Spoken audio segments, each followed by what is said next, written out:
Hello, Peter, Dane, Christelle, and the rest of the folks at Atmosphere Health and Fitness Club. I haven't been around for quite a while. I'm Dave Scott, and I'm back home, and we have a chilly day here today, which is a little bit disconcerting for our September. And remember a few years ago when I was out at Atmosphere and working with a lot of the athletes and talking to a lot of the members, I wanted to follow up on a question that came from all of you, and it's on supplements. And this is a massive topic, so I'm going to address it now, and I'm also going to send Peter and the team a handout that you can possibly put on the website or distribute among the members. So let's just talk about supplements to begin with. First off, you should have a blood test, and the reason is having the blood test is going to rule out some of the items that I'm going to suggest, and also say, hey, you know what, I'm actually low in this. I'm going to give you kind of a partial list. One of the first things that you should have checked, and here in the States they don't check it unless you ask for it, is vitamin D3. And D3 is in every cell in the body, and it acts almost like a hormone, so it affects lots of different functions: endocrine function, electrolyte function, muscle function, eyes, ears, your proteins.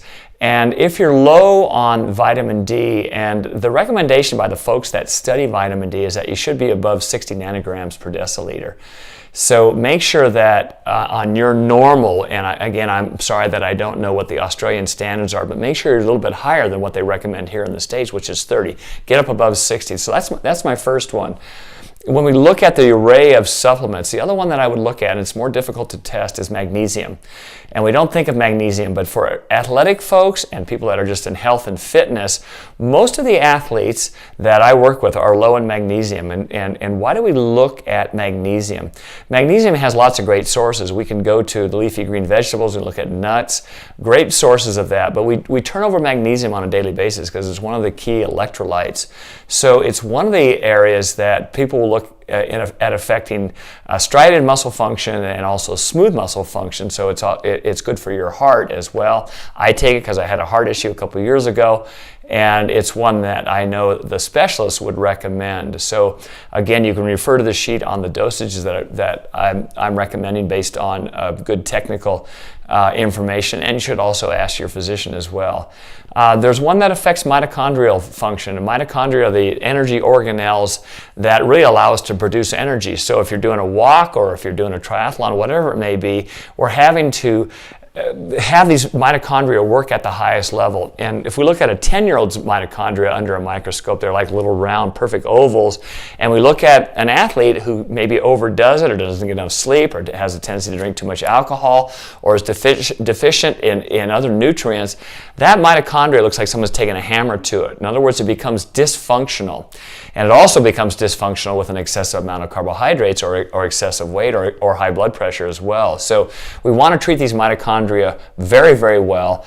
And a couple recommendations that will really enhance it. One, it's the most potent antioxidant, and it's called astaxanthin. It's Astaxanthin. And again, I'll have a handout on this.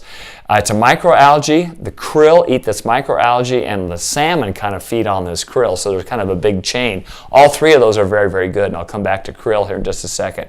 The astaxanthin, I work with a company called BioAstin. I was taking it myself before I had any relationship with BioAstin, and you can come to my website and read about it, and I think you really want to do your due diligence and recognize the inherent merits of astaxanthin. So it permeates every cell, it's water soluble, it's fat soluble, it's good for your skin, so you don't have to use sunscreen as much. It's good for your eyes as well, so it's a super one, and it's at the very top of my list. The second one is krill, which I just mentioned, and krill is highest in omega-3s. So rather than getting a big box of those omega-3s, and you don't know if you get lips and ears and eyeballs and everything else with different fish, get the krill, and it's contained in what's called a phospholipid, so it permeates all the membranes just like astaxanthin. Those are on my A list. So I got vitamin D, magnesium, astaxanthin, krill, and then there's another one that I think is very, very important, and this is the reduced form of CoQ10. Q10 is called Ubiquinol, and Ubiquinol is good for your mitochondria, good for your blood, and so I kind of put those at the top of my list. I would have your physician check all the antioxidant levels as well. They can check the omega-3s, so make sure that you go in for a comprehensive test. I also got a question on vegans or vegetarians. So big difference. When we're looking at a vegan, it's 100% plant-based. When we're looking at a vegetarian, they generally include eggs and milk. So we get other proteins from the eggs and the milk. The vegans have to work hard. In other words, you really need to increase your healthy fats, avocados, coconut oil, olive oil, chia seeds, hemp seeds, almonds, walnuts, Brazil nuts, macadamia nuts. Go get the healthy fats. Those are really, really vital because the conversion on those fats is about a 1 to 3% as opposed to the fish-based ones, the cold water fish. So if you're a pesca vegetarian, in other words, you include fish and you can eat cold water fish, I think that's a much healthier diet. I'm not picking on vegans because there's a lot of vegans that go through life and they're very, very healthy. They have great looking blood panels. Also, for a vegetarian or a vegan, you want to make sure that you have an iron panel done to make sure that you check your iron levels, your ferritin levels, and also your vitamin B as in boy, and particularly vitamin B12 because iron and B12 work in synergy. So make sure you have a complete iron panel done as a vegetarian. Zinc is also a key one. Choline for your brain is a key one. So I was a vegetarian for a while. I tried a vegan diet for a while, and since the early 90s, I'm still predominantly plant-based. I eat ketogenic, and this is a high healthy fat, low carb. So I'll maybe just leave this supplement area. You can really enhance the absorption and your entire health in monitoring your blood glucose, your leptin levels, which register between feeling full and satiated, systemic inflammation. If you reduce your carbohydrates, that will help everything. Supplements, huge topic.